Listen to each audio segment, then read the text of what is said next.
어느 철학자 한 사람이 이야기를 하였습니다.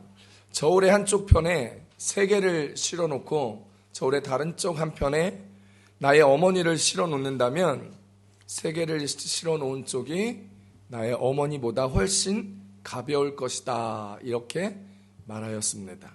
어머니의 사랑을 어떻게 한마디로 다 달아낼 수 있으며 이 철학자에게는 그 어머니의 숭고한 사랑이 어마어마하게 크다라는 것이죠. 세계보다 더 큰 무게로 우리를 사랑하여 준다는 것. 약육강식의 세상에서 아무것도 할 수 없는 갓난아이가 살아가고 또 성장할 수 있다는 것, 그것은 기적입니다. 하나님께서 세상의 모든 어머니를 통해 계속하여 이 기적들을 베풀고 행하고 계시는 것이지요. 오늘 자녀를 살리려 한 어머니 이야기가 나옵니다. 바로 수로보니게 여인의 이야기이지요. 이 수로보니게 여인의 이야기를 더욱더 잘 알아보려면 오늘 성경 본문에 이 사건이 일어나기 전의 사건을 좀 먼저 살펴보아야 그 어머니의 이야기를 더 잘 이해할 수 있습니다. 오늘 이 수로보니게 여인을 만나기 전에 예수님은 갈릴리 3차 순회 전도 사역들을 다 마치고 수많은 사람들을 고치시고 귀신도 내어 쫓았습니다. 그리고 우리가 너무나 잘 아는 추수할 때가 되어 추수할 것은 많되 일꾼은 적으니 추수할 일꾼을 보내어 주소서 하라, 그 이야기를 했던 그 3차 추수 때가 되어 70인의 제자들을 전도단으로 꾸려서 보내었습니다.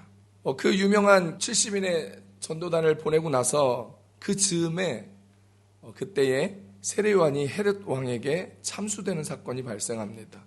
이 사건으로 인해서 이스라엘 전역이 뒤숭숭했고 특별히 갈릴리 사역을 하고 있는 예수님에게도 이 비보가 전해져서 마음이 굉장히 어려웠던 것이죠.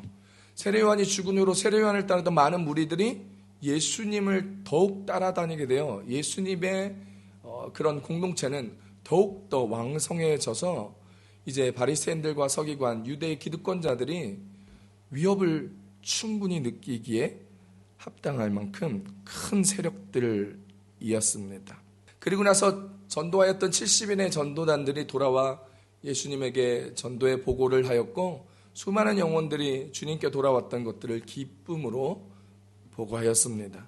그 이후에 예수님은 벳세다 들녘에 나아가서 한 어린아이의 헌신으로 말미암아 보리떡 5개와 물고기 2마리로 5,000명을 먹이시고도 12광주리가 남게 된 오병이어의 기적을 베푸셨습니다. 이 일로 인해 많은 백성들은 예수님을 왕으로 삼고자 하였죠. 그런데 바리새인들과 서기관들은 이것에 위협을 느꼈습니다. 그래서 갈릴리 지역으로 사람들을 파견하여서 예수님이 무엇을 잘못하며 율법과 전통의 유전에 따라 무엇을 실수하는지 꼬투리 잡아 그를 끌어내리려고 두 눈을 부릅뜨고 지켜보고 있었습니다. 마침내 그들이 잡고자 했던 꼬투리를 잡히게 되었죠. 바로 정결 예식에 걸린 것이었습니다. 예수님의 몇몇 제자들이 식사를 하기 전에 손을 씻지 않고 식사를 하게 되었는데 그 광경을 예루살렘으로부터 파견 나왔던 바리새인들과 서기관들이 딱 보고 꼬투리를 잡았던 것이죠. 사실 손을 씻고 음식을 먹는 것을 씻지 않고 음식을 먹는 것을 금지하는 법은 하나님의 율법은 아니었습니다. 즉 하나님의 이 당시 하나님의 율법이라는 모세 오경과 같은 성문 율법을 이야기하는데 그 당시 성문 율법에는 이런 구절이 없죠. 하지만 유대인들은 모세 오경에서부터 내려온 성문 율법 말고도 권위 있는 랍비들이 이 성문 율법의 근거로 여러 생활 분야에서 상황에 맞게 율법을 어떻게 적용하여야 하는지를 가르치고 해석해 주었던 것들, 이것들을 묶어가지고 모세오경과 동일한 권위를 가지고 있는 구전율법으로 그들 스스로가 만들어내었습니다. 이것이 우리가 너무나 잘 알고 있는 장로들의 전통이요 유전들이라 말하고 있습니다. 유대인들은 이 구전율법으로 내려오는 것들을 통해서 사람들을 정죄하고 그들의 삶을 올가매기 시작했지요. 손을 씻지 않고 음식을 먹는 것과 외출하고 돌아와서 물을 뿌려 씻는 것은 전통과 유전에서는 금지된 일이었습니다. 그러나 성문율법에는 나와 있지 않은 말이었기에 이것은 단순히 위생상의 문제가 아니라 그들에게는 종교적인 문제로 다가왔습니다. 이 일을 트집잡아 바리새인들과 서기관은 예수님을 공경에 빠뜨리려고 시도하였죠. 그러나 예수님은 그 유대인들의 생각에 잘못된 종교 생활임을 이야기하며 그들에게 일침을 가합니다. 예수님께서는 그런 전통이 하나님의 계명과는 엄연히 다른 것이며 너희들의 전통과 유전이 하나님의 계명보다 더 높아질 수 없다는 점을 분명히 하였습니다. 그러면서 이사야 29장 13절을 빗대어 그들을 책망하였죠. 함께 읽어봅니다. 시작. 주께서 이르시되 이 백성이 입으로는 나를 가까이하며 입술로는 나를 공경하나 그들의 마음은 내게서 멀리 떠났나니 그들이 나를 경외함은 사람의 계명으로 가르침을 받았을 뿐이라. 아멘. 예수님이 이사야의 말씀을 인용하시고 그들의 생각을 바로 다시 한번 책망하셨습니다. 마가복음 7장 9절 말씀입니다. 시작. 또 이르시되 너희가 너희 전통을 지키려고 하나님의 계명을 잘 저버리는도다. 아멘. 바리새인들과 서기관들, 유대인들은 그들은 종교적이었을지 몰라도 하나님을 경배하는 것은 아니었습니다. 유대교는 믿었지만 하나님을 믿지 않았던 것이지요. 오늘 이 사건이 일어선 후에 오늘 본문이 시작됩니다. 예수님은 갈릴리를 떠나 이방 지역으로 다니셨습니다. 사촌형이었던 세례 요한이 죽고 나고 오병이어의 이후에 사람들이 따라다니며 왕으로 삼고자 하였고 바리새인들과 서기관은 눈에 불을 켜고 예수님을 따라다니며 괴롭히며 트집을 잡았습니다. 그래서 좀 떠나고 싶었습니다. 떠나서 좀 조용히 아무도 모른 채 은둔 생활을 하기 위하여 그곳을 떠나 이방 지역으로 간 것이었죠. 그곳을 떠났던 거기가 어디입니까? 바로 갈릴리를 떠난 것이었습니다. 마가복음 7장 24절 오늘 본문입니다. 시작. 예수께서 일어나사 거기를 떠나 두로 지방으로 가서 한 집에 들어가 아무도 모르게 하시려 하나 숨길 수 없더라. 오늘 갈릴리 지역을 떠나 이방 지역들을 다니면서 은둔 생활을 하고 싶었습니다. 좀 조용히 있고 싶었습니다. 사람들이 그를 따니며 예수님을 따라다니며 왕으로 섬기고 여러 가지 심경에 불편한 모든 것들을 좀 잠잠히 하고 싶을 그때에 수로보니게 여인을 만났던 것이죠. 오늘 이 수로보니게 여인은 가나안 지역의 두로와 시돈 지역에 사는 여인이었습니다. 저 위에 보이시죠? 갈릴리 호수 위에 제가 표시해 놓은 베니게 지역, 그 베니게 지역에 속한 두로와 시돈의 도시. 베니게의 원래 명칭은 페니키아입니다. 불사조라는 단어인 피닉스가 이 페니키아에서 유래된 말이죠. 그 정도로 당시 페니키아인들은 막강한 힘을 자랑하였던 국가였습니다. 그러나 헬라 시대를 거치고 로마 시대를 거쳐 페니키아는 시리아주의 한 곳으로 편입되어서 그 땅에 사는 사람을 시리안 페니키아라고 이야기합니다.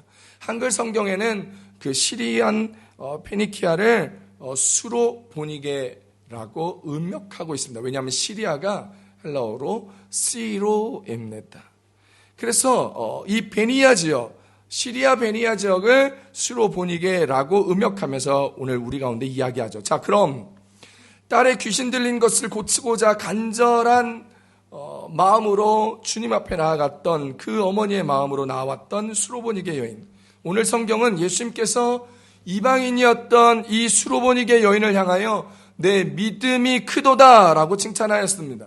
이 여인은 도대체 어떤 믿음을 가졌기에 예수님께서 큰 믿음을 가졌다 칭찬하였을까요? 오늘 이 여인의 믿음을 통하여 오늘 우리에게 말씀하시는 은혜가 무엇인지 함께 살펴보았으면 좋겠습니다. 첫 번째입니다. 주님 앞에 나의 자존심도 내려놓아야 한다라는 것입니다. 따라합시다. 하나님 앞에 자존심도 내려놓아야 합니다. 마가복음 7장 28절 말씀입니다. 시작. 여자가 대답하여 이르되 주여 올소이다마는 상 아래 개들도 아이들이 먹던 부스러기를 먹나이다. 아멘. 우리나라에서는 개라는 표현이 참 그리 긍정적이지 않습니다. 특히 이 개라는 말이 단어의 앞에 나오는 접두어로 쓰일 때 뜻이 그리 좋지 않습니다. 제가 죄송합니다. 이 말을 여러분한테 하는 건 아니니까 개자식, 개새끼 이런 등은 욕으로도 쓰이기도 하고 요즘 사람들이 많이 쓰는 개조와 개쩌름 이런 것들은 더욱 강조하려고 하는 말이지만 그리 듣기 편한 표현은 아닙니다. 이렇게 우리의 정서에 개라는 표현은 좀 거칠고 격한 표현이기에 오늘 본문에서 예수님께서 왜 이렇게까지 표현하고 계실까 좀 의아하기도 합니다.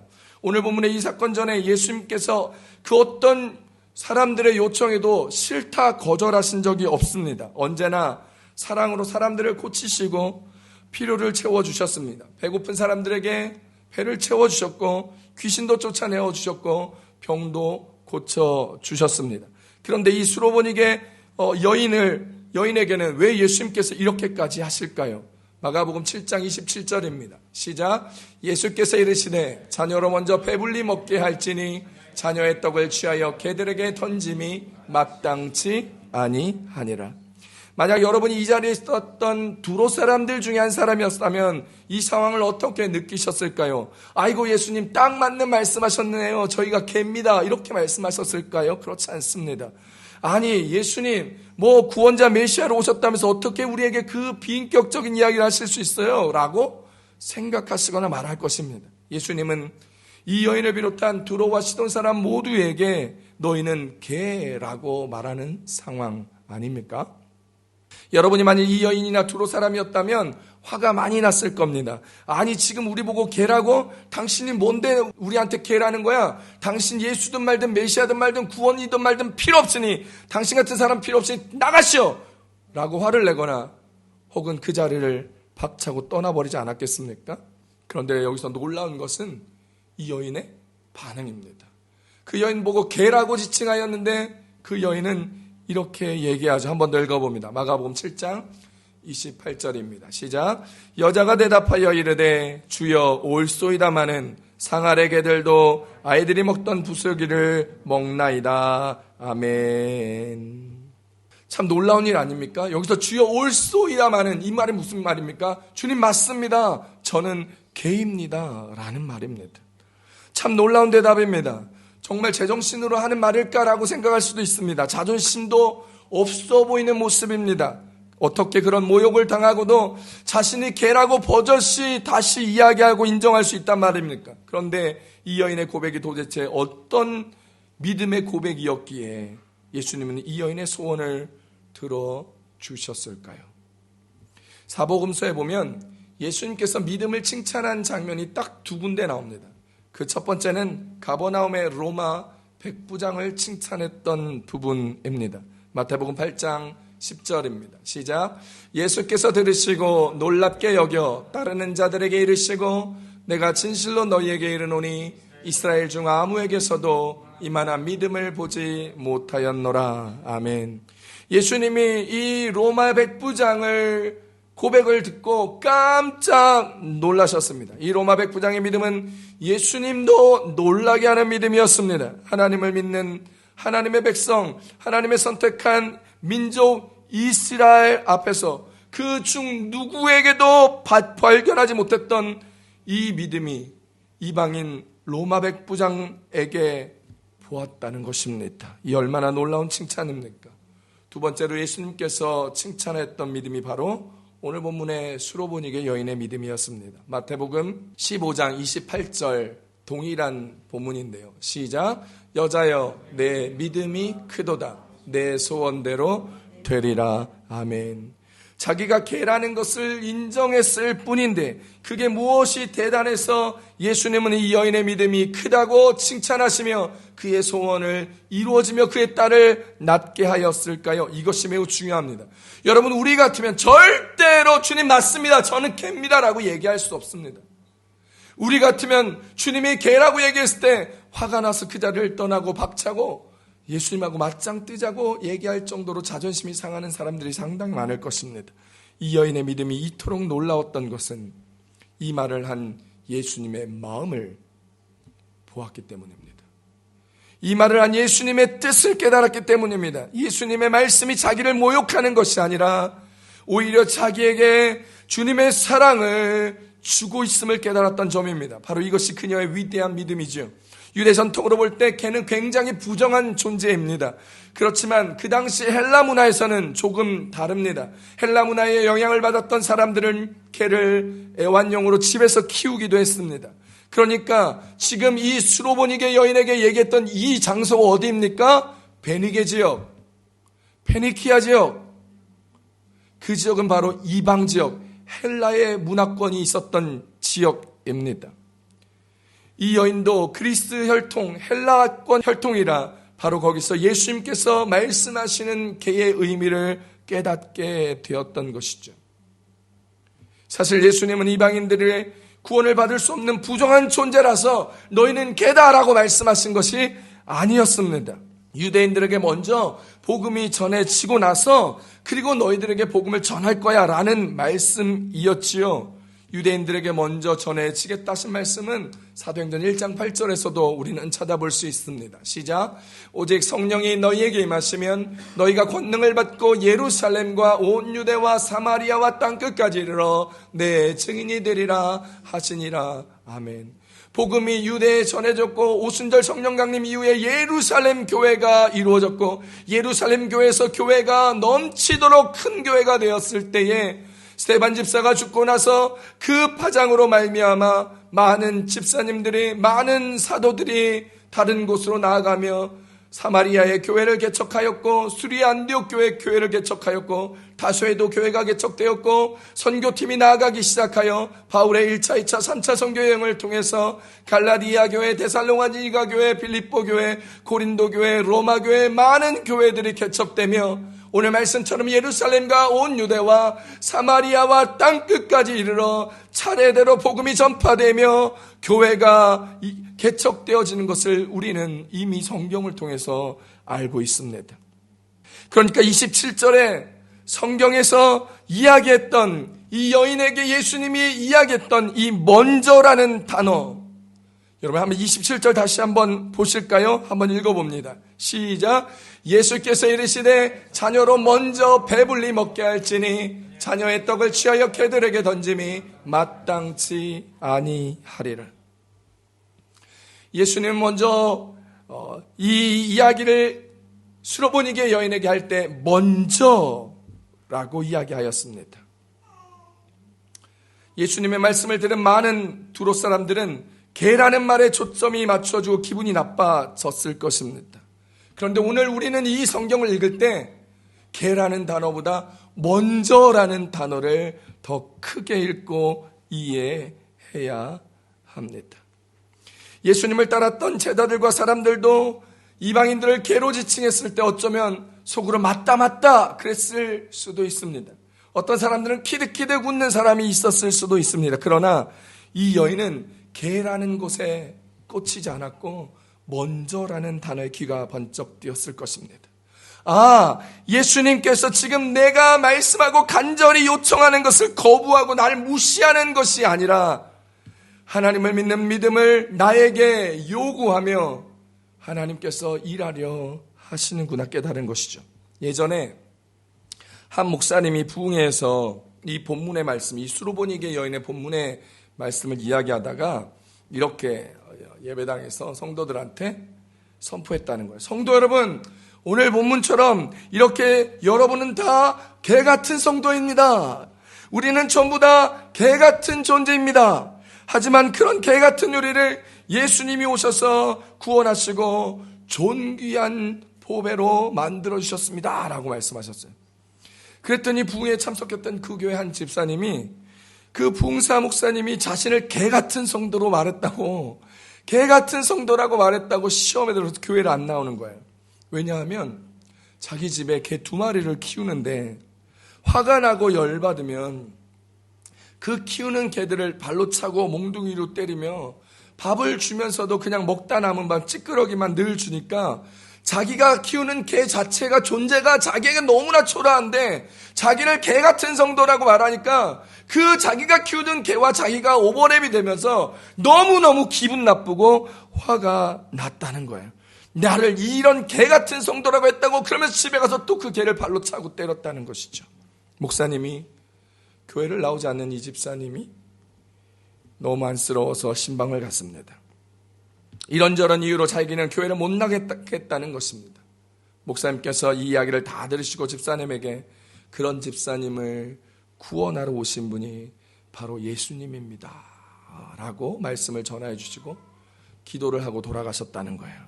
그런데 목사님이 가시고 저녁에 개밥을 주는데 자기가 개밥을 주려고 하는데 자기를 좋다고 맨날 때리고 발로 차는 자기에게 좋다고 꼬리를 흔들며 밥 먹으러 달려드는 이 두 개들이 갑자기 너무 예뻐 보이더라는 거예요.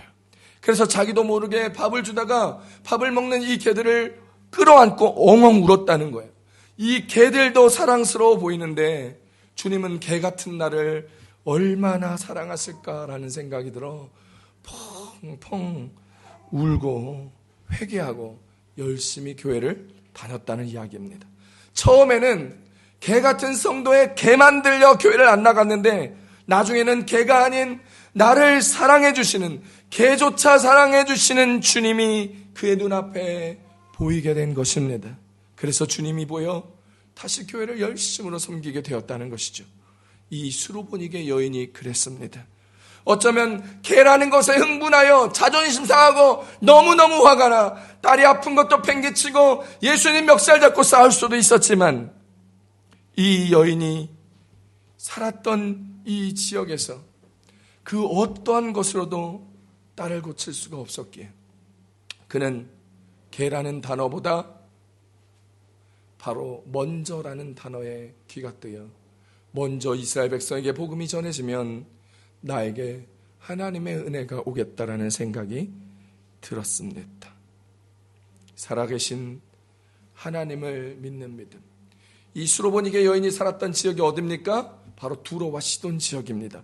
여러분, 이 두로와 시돈 지역이 어딘지 아세요? 성경에서 가장 악한 왕으로 기록되어졌던 아합 왕의 아내 이세벨 여왕의 고향이 바로 시돈 땅입니다. 바로 보니게 땅입니다. 우상 숭배의 본거지이지요. 그러니까 그 시돈과 두로는 우상 숭배를 열심히 했던, 바알과 아세라를 열심히 섬겼던 동네입니다. 이처럼 우상 숭배가 전통적으로 깊이 뿌려박혀졌던 지역에서 살아갔던 이 여인에게 예수님이 원했던 것은 먼저 그 여인에게 헛된 우상을 섬기는 삶을 다 버리고 거기서 돌이켜 유일하신 하나님, 살아계신 이스라엘 하나님을 인격적으로 믿는 믿음을 가지라라고 요청하고 계시는 것을 이 여인이 깨달았던 것입니다. 예수님은 이 여인을 거부하거나 그의 요청을 거절하거나 무시하거나 모욕하려는 것이 아니라 유대인들만이 아니라 이방인들에게도 참된 하나님, 살아계신 하나님을 알게 해주시려고 나눈 말씀이다라는 것이죠. 그동안 섬겼던 모든 우상들을 다 버리며 그동안 익숙했던 자신의 모든 이방 문화의 삶들을 다 포기하고 참되신 하나님의 진리의 길을 따르기로 결단하겠느냐라는 물음이 예수님의 물음이었습니다. 사랑하는 성도 여러분, 여러분은 그렇게 하시겠습니까? 예수님의 물음 앞에 여러분의 대답은 어떤 것입니까? 이 수로보니게 여인은 예수님의 말씀의 뜻을 깨닫고 고백합니다. 그렇습니다, 주님. 비록 제가 개와 같다 할지라도 주님의 집에서 함께 살 수만 있다면 참 좋겠습니다. 부스럭이라도 충분합니다. 주인의 집에서 귀염을 받는 개들도 주인의 자녀들이 그렇게 먹다가 흘린 것 같이 먹고 살지 않습니까? 저도 주님의 집에 들어가 살기를 원합니다. 살아계신 주님과 함께 살기만 한다면 부스러기 따위, 먹다 남은 것 따위 아무 상관없습니다. 주님과 함께 살며 하나님을 따르겠습니다라는 고백입니다. 이렇게 고백하자 예수님은 이 여인의 고백을, 그리고 이 고백을 통한 믿음을 보시고 이렇게 말씀하시죠. 마가복음 7장 29절입니다. 시작. 예수께서 이르시되 이 말을 하였으니 돌아가라. 귀신이 내 딸에게서 나갔느니라 하시매. 아멘. 이 말을 하였으니, 이 말을 하였다는 게 무엇입니까? 예수님을 고백한 것입니다. 그의 신앙을 고백한 것입니다.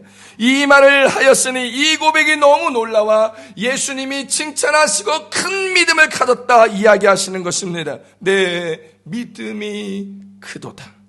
이 여인은 예루살렘에 말씀하신 것을 똑바로 알고 올바르게 적용하며 살아갈 수 있는 영적인 민감성이 있었습니다. 그리고 그 결과 예수님은 기뻐하시면서 여인의 딸을 고쳐주셨던 것이죠. 사랑하는 성도 여러분, 많은 사람들은 이와 같은 상황이라면 아까 예화를 들었던 집사님처럼 개가 크게 들려 마음이 몹시 상했을 것입니다. 우리 주변에도 우리 교회도 이런 성도님들이 많습니다. 자존심이 강한 사람, 남한테 자신의 허물이나 부족함을 지적당하는 것을 매우 기분 나빠하는 사람, 말 한마디로 말미암아 관계가 좌지우지 되어지는 사람, 말의 본질이 아닌 감정의 영향을 많이 받는 사람, 이런 분들은 기도 응답이 더뎌지거나 상황이 더욱 나빠지게 될 때 이렇게 반응하기가 쉽습니다. 하나님, 어떻게 그러실 수가 있어요? 제가 이렇게 간절했는데 저한테 어떻게 이러실 수 있습니까? 주님, 이거밖에 안 됩니까? 주님, 이게 최선이에요? 라고 물어보는 거예요. 이 수르보니게 여인에 빗대어 이야기하면 이런 거죠. 하나님, 나로 개를 취급하다니 정말 하나님 맞습니까? 좋아요. 그러면 나도 주님이 나를 개처럼 취급하니까 나도 안 하겠습니다. 나도 교회 안 다닐래요. 나도 봉사 안 할래요. 나도 이거 안 할래요. 나도 그만둘래요. 이젠 더 이상 하지 않겠습니다. 다 관두겠습니다. 라고 말하는 것과 똑같습니다. 이것은 참 어리석은 마음이고 태도이지요. 여러분의 그 마음을 극복해야 합니다. 자존심에 스크래치 나는 것을 못 참는 모습을 이겨내야 합니다. 그 자존심을 주님 앞에 내려놓아야 합니다. 왜냐하면 그것이 믿음의 테스트이기 때문입니다. 이러한 믿음의 시험을 통과할 때 우리는 큰 믿음을 가지게 되고 그 큰 믿음을 통하여 놀라운 축복을 경험하게 됩니다. 자존심을 극복하고 오직 겸손하게 하나님의 은혜만을 바라는 우리에게 예수님은 더 큰 믿음이라 칭찬하실 것이며 그 딸을 치유해 준 것처럼 우리의 기도에도 응답하여 주시고 우리의 건강도 회복시켜 주실 것이며 우리의 삶의 한 걸음 한 걸음 가운데 하나님의 놀라운 역사로 딛게 하여 주실 것이라는 것을 기억하시길 축복합니다. 우리의 간청에 때로는 주님 침묵하시거나 때로는 나를 무시해 보이는 것처럼 보일 수도 있고 느껴질 수도 있습니다. 그러나 그때 그 상황이 아니라 그 말에 집착하는 것이 아니라 해답을 갖고 계신 주님 앞에 집중할 수 있는 우리가 되어야 합니다. 그것이 믿음입니다. 하나님 앞에 나올 때 우리의 자존심을 버리십시다.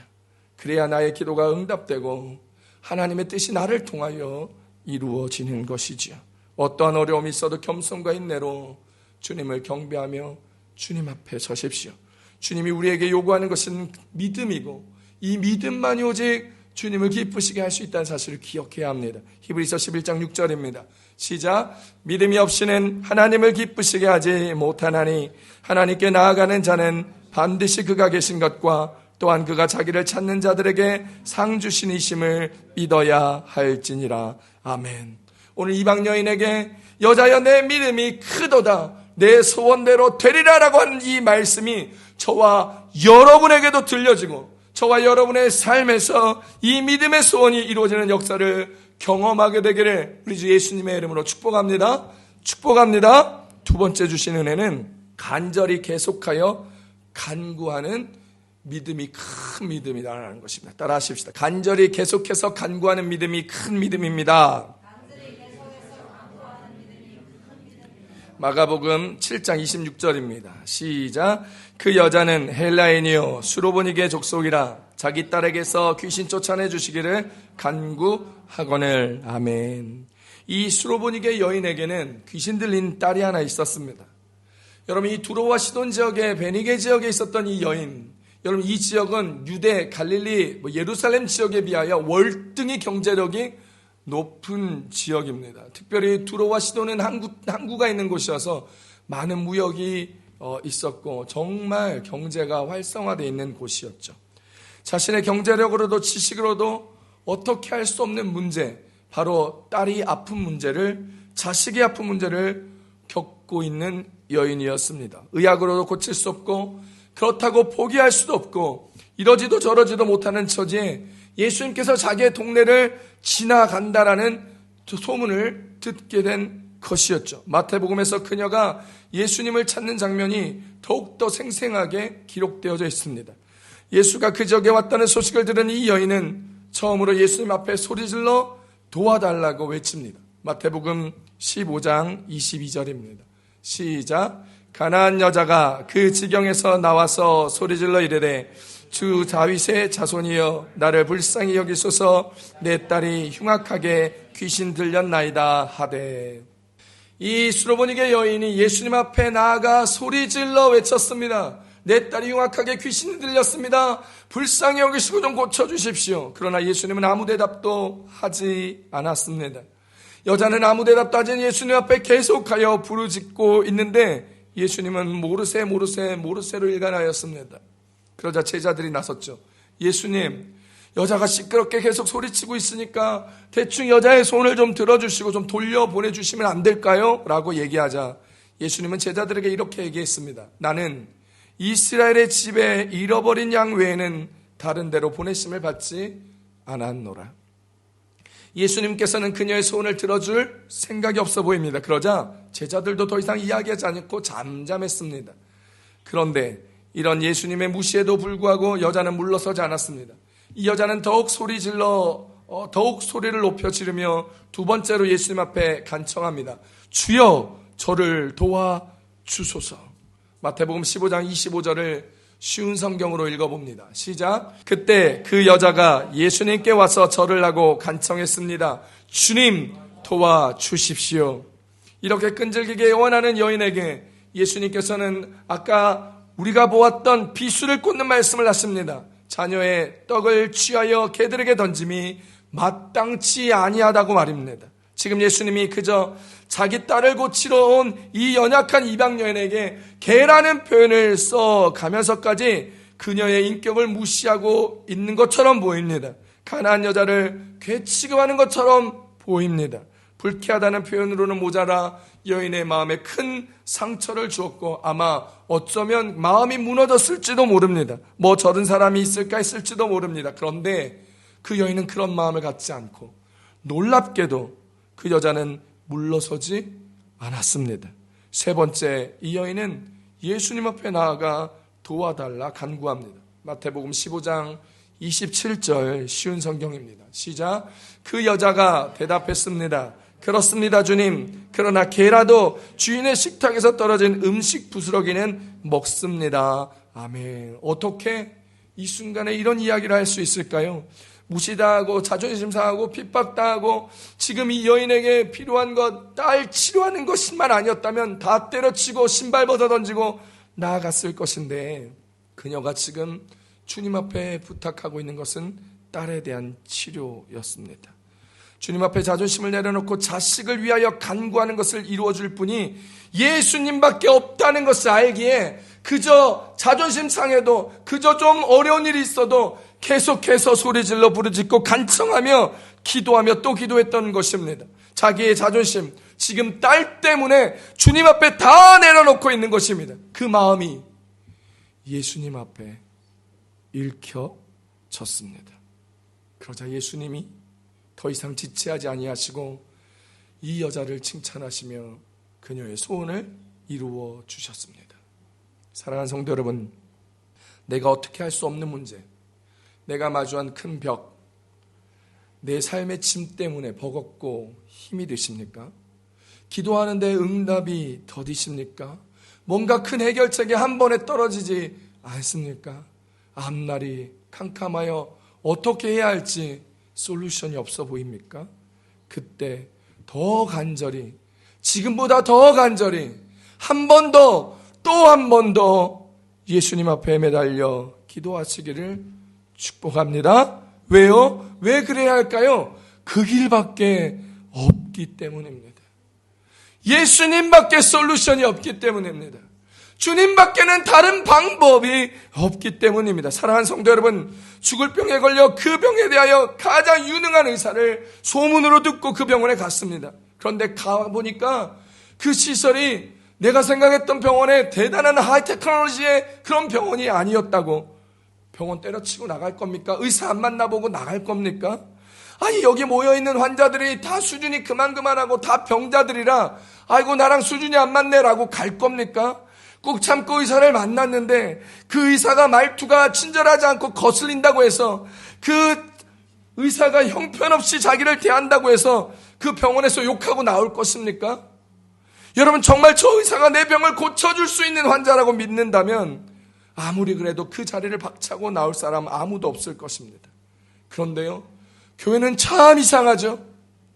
정말 교회에 나온 목적이 사람 대접받고 싶어서입니까?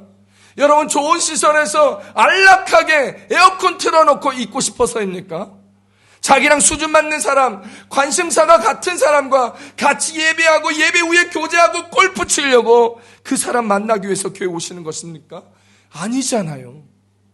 예수님을 영접하고 그분 앞에 예배하고 그분의 말씀을 듣고 그분께서 허락한 공동체와 함께 자라기 위해서 여러분 이곳에 와서 예배하고 주님 만나는 거 아닙니까?